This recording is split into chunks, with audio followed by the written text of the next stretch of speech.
Hey guys, welcome to another episode of Duck Chatter. Today you're going to be lucky because you don't have to listen so much to Jonathan and I. We've got Jared with Apex Ammunition here, and if you've got any questions for him, just let him go. If you got any questions for me about the duck season or the lack of the duck season, let them go. So what I'm going to do is I'm going to ask Jared to say a little bit about himself and a little bit about the ammunition company and what they do and where they're going. Yeah, so Apex Ammunition, obviously, a little bit of what we do. We're a veteran-owned and operated company. We're based out of Columbus, Mississippi. We specialize in what people know as TSS or Tungsten Super Shot. We were the first to bring it to the market in 2016. Big for turkey, and now we've been slowly but surely making more and more stuff for waterfowl, and just making high quality shells, man. There's nothing wrong with that. So if y'all have any questions, just shoot them across here because this is going to be kind of a question and answer. I'm going to start off by telling you we went out today and we had a decent hunt. Jared went with us. There was 7 of us total, and we ended up killing 27. Sadly enough, only 2 mallards. We killed some teal and we killed some gadwalls. We had a good wind. We had pretty good setup. We didn't see nearly the amount of ducks that we saw in the first season. I don't know if they've gone south. I don't know if they've gone back north. But most of the people I'm talking to in Arkansas, they're saying that they're just not seeing the ducks, especially mallards. So, today, one of the things I would like to say is we had some, what I would call incredibly long shots. I saw a duck killed at 70 yards today, and I've been duck hunting for, I don't know, 4 or 5 years, plus 55 or 60. But anyhow, I've been hunting a long time, and I haven't seen very many, 1 or 2 ducks shot that far. But today, with a little bit of tungsten help, you can bring those things out there quite a ways. It's unbelievable, the knockdown power that they have compared to steel. Yeah. Tommy McWhorter, tell him to leave me a case of number 4's 3.5 inch. Unfortunately, we don't make no 3.5 inch. We do make 3-inch steel with the blend or a 3-inch straight TSS, but no 3.5 yet. So I would say, just off the cuff, and I'm not an expert on it, but a 3-inch TSS would probably shoot 10 yards further than 3.5-inch steel, and I'm just by my own observation. I'll tell you right now, I firmly believe, and did it this morning, a 410 can shoot with any 12 gauge. So we showed that today. Yeah, it sure can. It's unbelievable. Braden Young, any tips for hunting the timber in cloudy/rainy conditions? Do you guys do anything differently given those conditions? Okay, yeah. Every day is different. And of course, watching the ducks is the most important thing, most important things to do. And reading the ducks, see what they're doing, how they're responding to what you're doing. But typically, on a cloudy day, windy and kind of rainy, you're not going to be able to call as much to ducks as you would as if they were on a sunny day. A sunny day, you can usually get by with probably twice as much calling. But what I would do on a cloudy day, I'd call enough to get the duck's attention. If he set his wings, I would not call at that duck again until I thought I might lose him. Now, if you got your call right there and you're still watching him, as long as he's sailing around doing his thing, as long as he's staying committed to circling your hole, there's no need in calling anymore. If he acts like he's going to leave, turns kind of the other way, you've got about a 1 second or 2 second opportunity to call him back again. But that's what I would do. I've had more luck doing that on that type of day than anything else. All right. Steve Stansbury said, "Who is a better fisherman, me or Rick?" Steve Stansbury. I haven't seen that clown in I don't know how long. You know what? I'm going to have to say Steve might be a better fisherman than I am. He's pretty dedicated to it and goes a lot more than I do now. But back when I was a young buck, I could hold my own.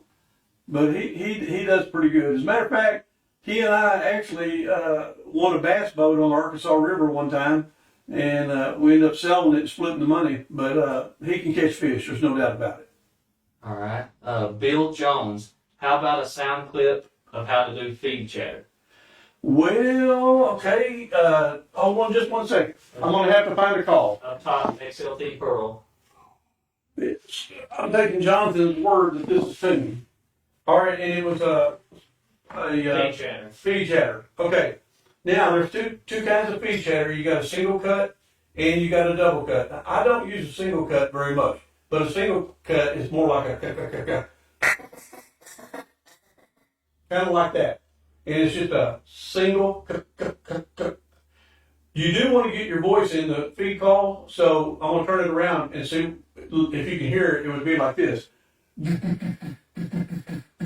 You can hear my voice in it. In the double cut feed call, it's going to be more of a tugga. So I'm going to do it slow to start. So it's tugga. And then you speed it up. Now it's going to take you, if you haven't done it, it's kind of a conditioned reflex and you have to train yourself to do it. So you're going to be able to get on it just a little bit at a time. So you would probably, if you haven't ever done it before, it would start like this.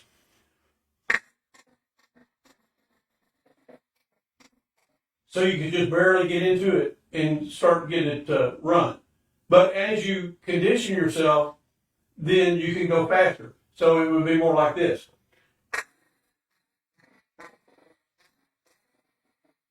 And some people also put drags in the feed call, and a drag is a longer, just a sound. So I'm going to do it slow. But if you do it faster, it's like this.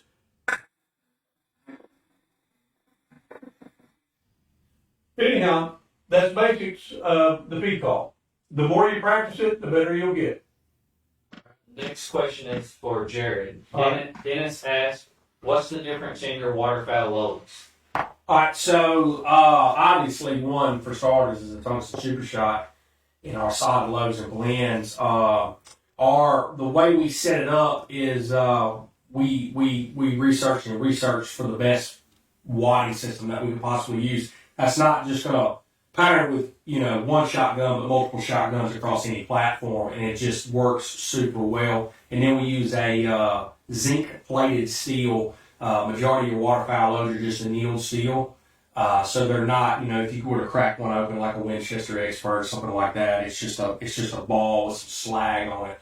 Well, that zinc plating makes the pellets slick and perfectly round, so you get nice uniform patterns every time you squeeze the trigger. So. All right. Greg Brinkley asked, who is the ping pong champion? Oh, you dirty dog. Let me say this.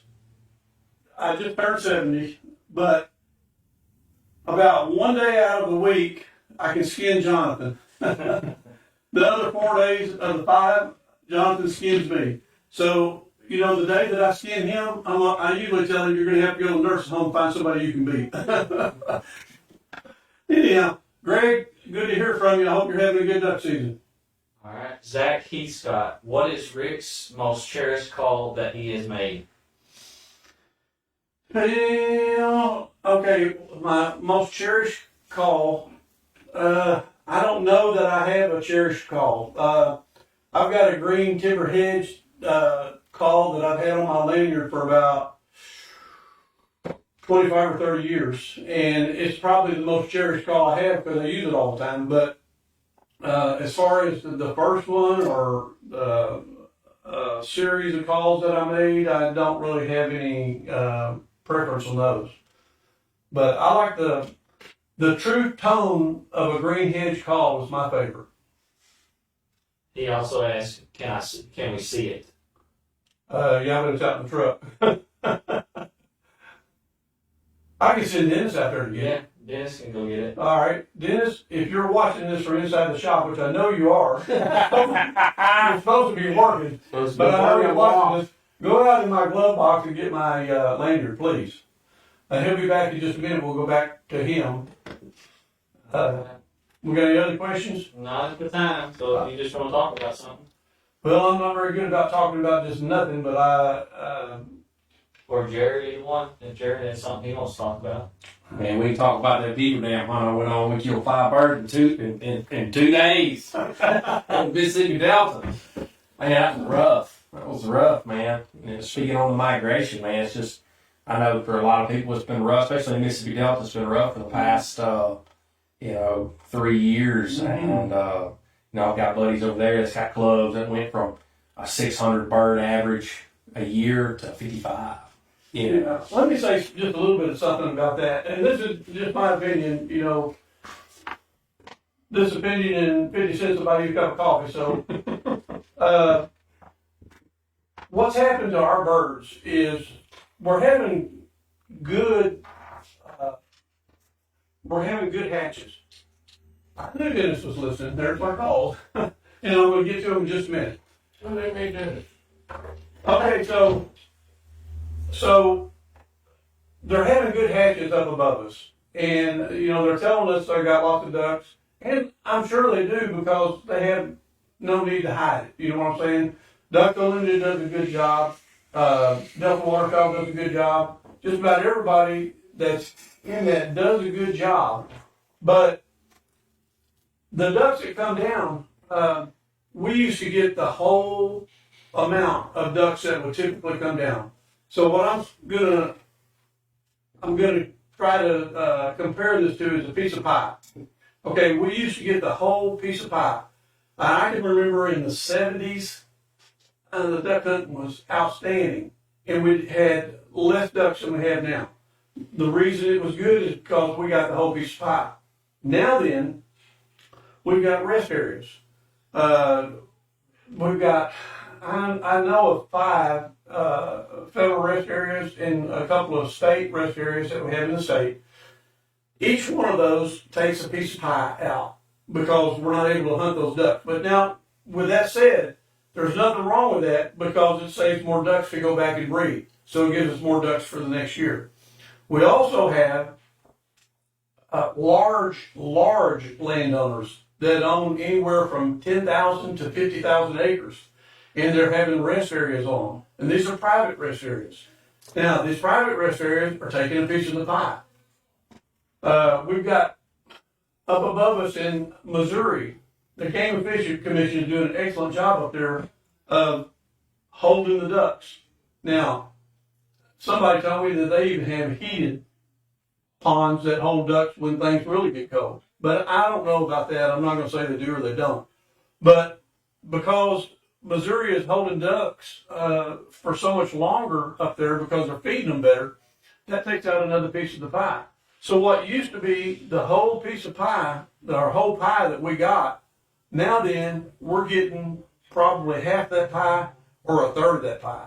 So that's just my opinion. And like I said, it's not worth much, but I'm glad that they do it to keep the numbers up. But the ducks, they kind of get ingrained on it, and they know what time they can leave the rest area, and they know what time to be back to the rest area, and go out and feed at night, and then they'll come back to the rest area and rest. And so I'm hearing more and more people saying that they have a field, and it's just full of ducks, and they take off in the morning before shooting hours, and they won't come back until after dark. And I'm hearing more and more and more about that. But anyhow, enough about that. This is the call that I use, and like I said, it's I'm gonna say it's 25 years old, and I put a cork in it about once every year or two. But other than that, I think it has the same reed.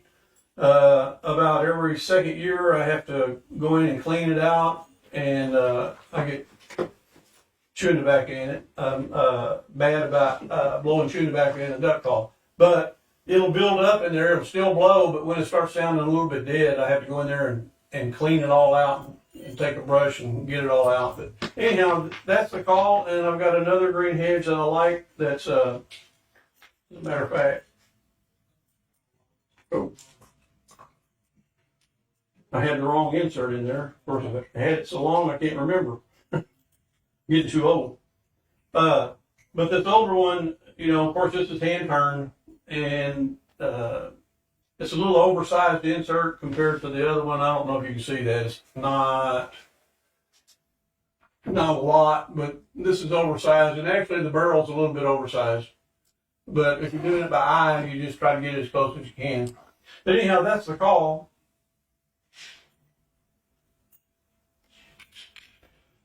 All right, have we got any more questions yet? Oh yeah. Okay. All right. Question first we got is, Rick, have you got into the cut down style of calling? I know you guys make them, but do you personally use them? Well, like I said a little while ago, I just turned 70. So back when I was a young buck, I would probably right now have one of those cut downs on my lanyard. But because I don't have the air I used to, I just soon use one of these. Like I said, I would use it if I had more air. All right. Nick Miller said we need to do a rain dance. You got that right. And we need some more cold weather. Zach Heathscott, if White River doesn't flood, how many ducks do you think bypass us when we get a decent cold front like we had last week? I would probably, now this is just an estimate, I would say half. And it could be more than that. It could be a little less than that, but I'd say about half.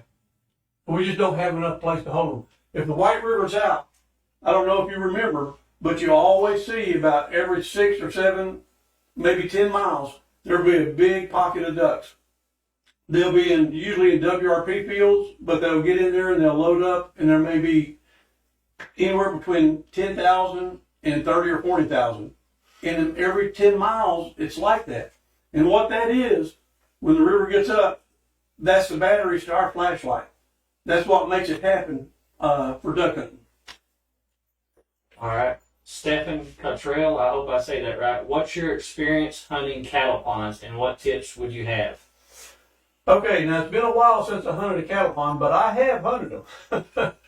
As a matter of fact, if they got just a pretty good little levee on them, you can put the old sneak on them, in Arkansas style. Yeah. But if you're going to be hunting and waiting for ducks to come in, you need to be concealed, because they usually fly around at once. The good thing about it is, if they've been used to coming to that pond, and it's not too big, they're going to come to right exactly the same spot. So, with that said, you don't have to call much, just a little bit to get their attention. It's not like you're hunting in the timber and there's ducks flying by, 300 yards over there that you have to really bear down on. But I say a little less calling on that. All right. Braden Young, as a Missouri resident, I can honestly say I've never seen any heated ponds. You do have a few guys that run ice eaters and other small stuff to keep their holes open, but that's about it. Okay. And that it may be true. There is somebody told me that there was I don't know if it was a nuclear plant or something that had. Yeah. Cooling lakes will stay open. Yeah. They call them. Yeah. That may be what I want. And they will load up. Yeah. All right. What else we got? That's it for right now. I don't have any new questions, so somebody needs to send another question in.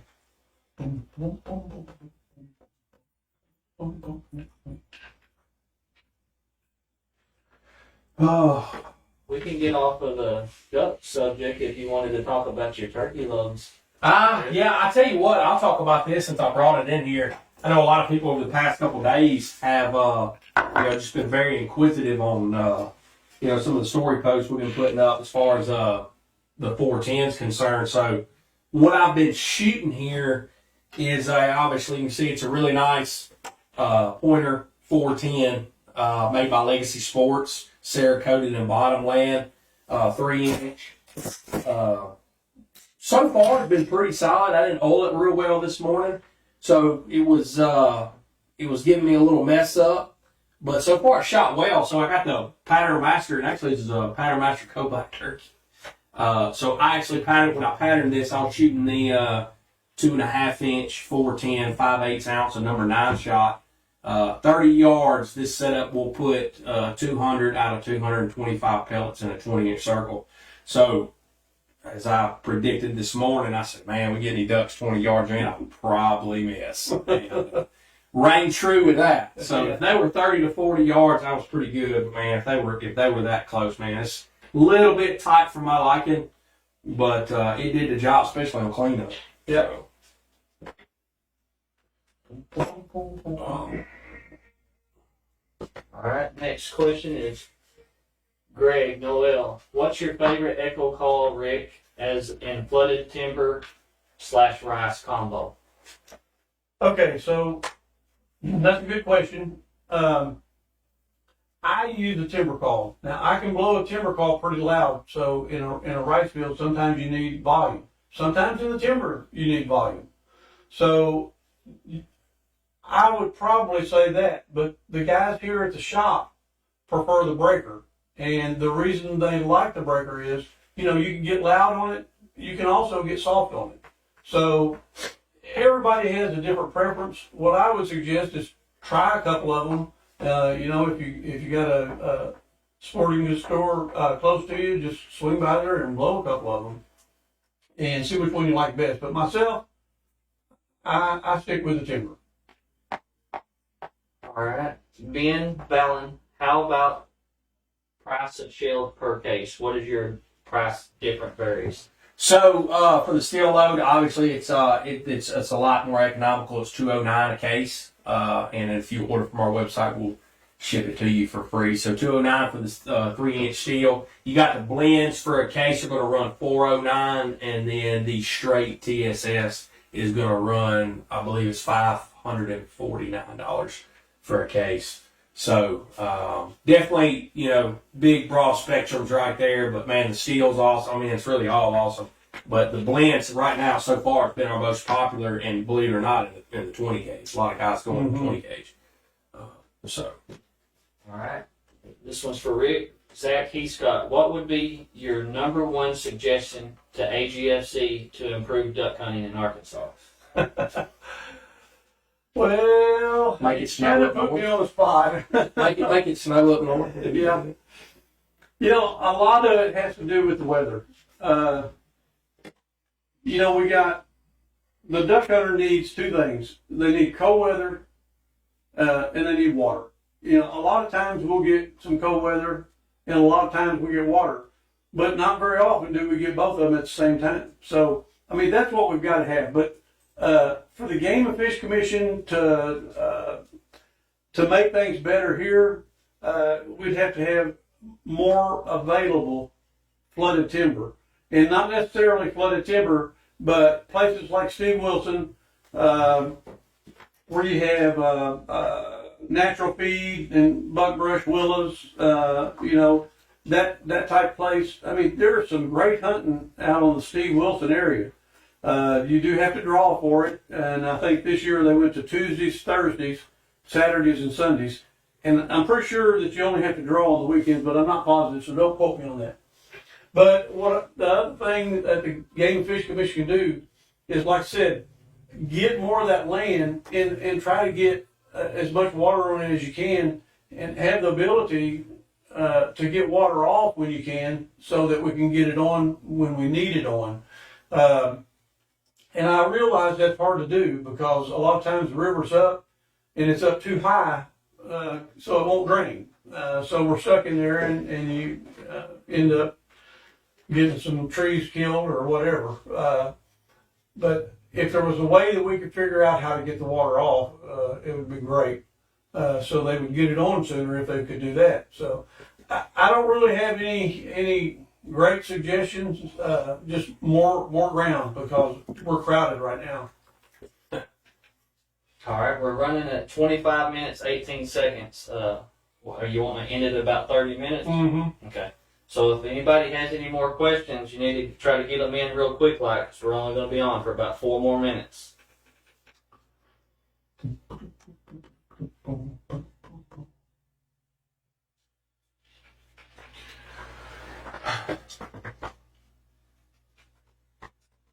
Jonathan, you got anything you want to talk about? Well, I'll tell you, going back on to you talking about the weather, it feels like this time last year it was a lot warmer. Like it was 70 degrees, I believe, here in December. Mm-hmm. And we got that good push of cold weather. And,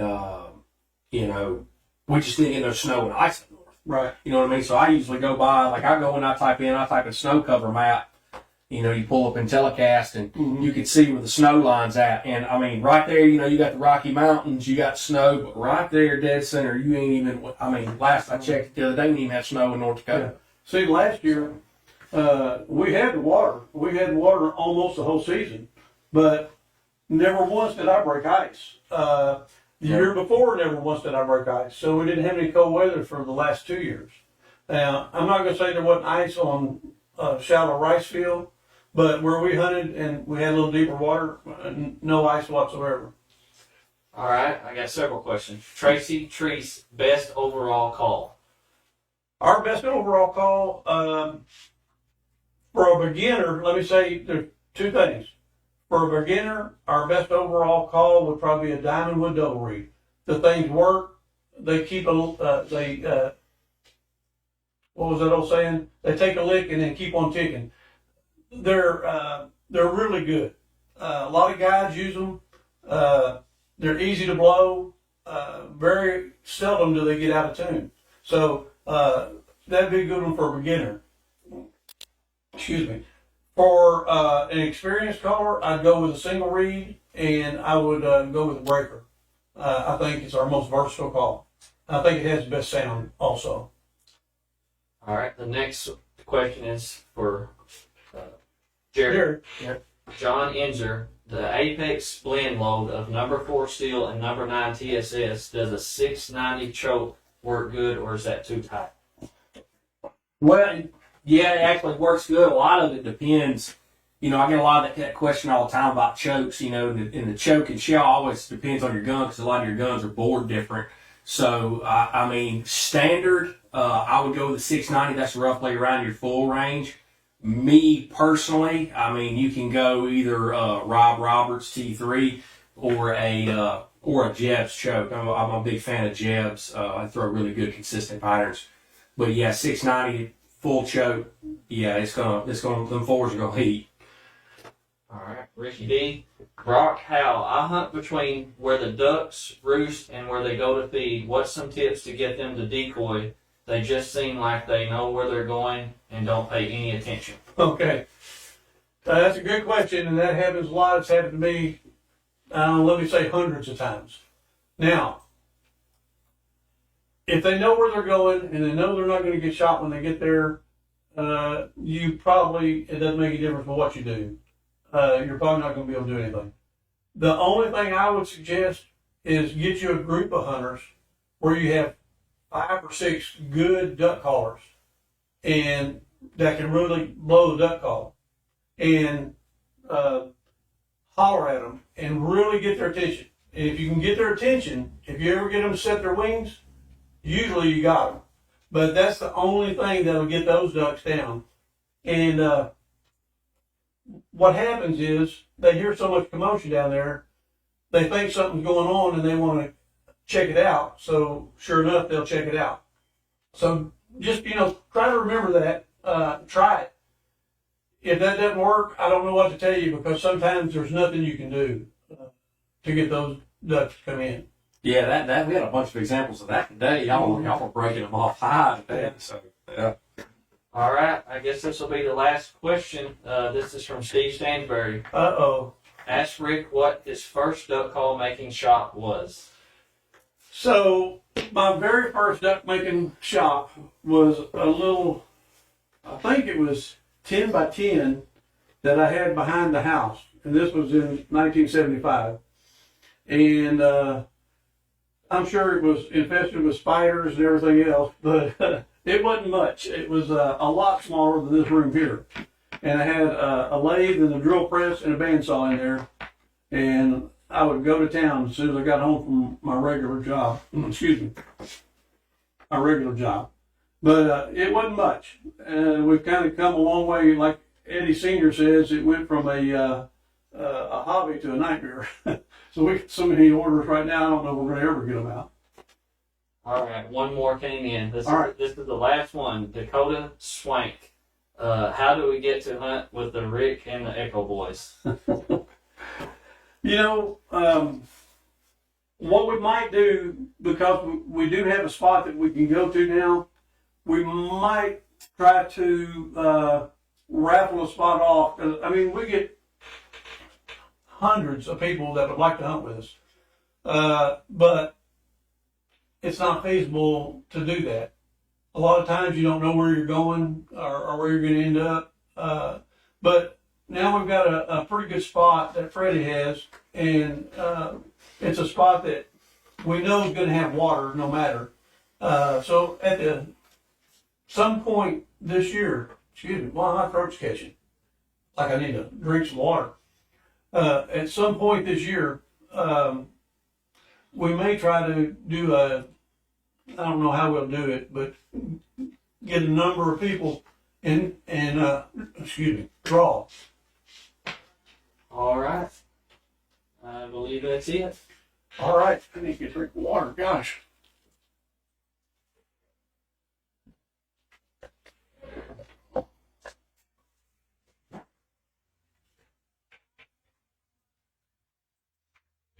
That was good.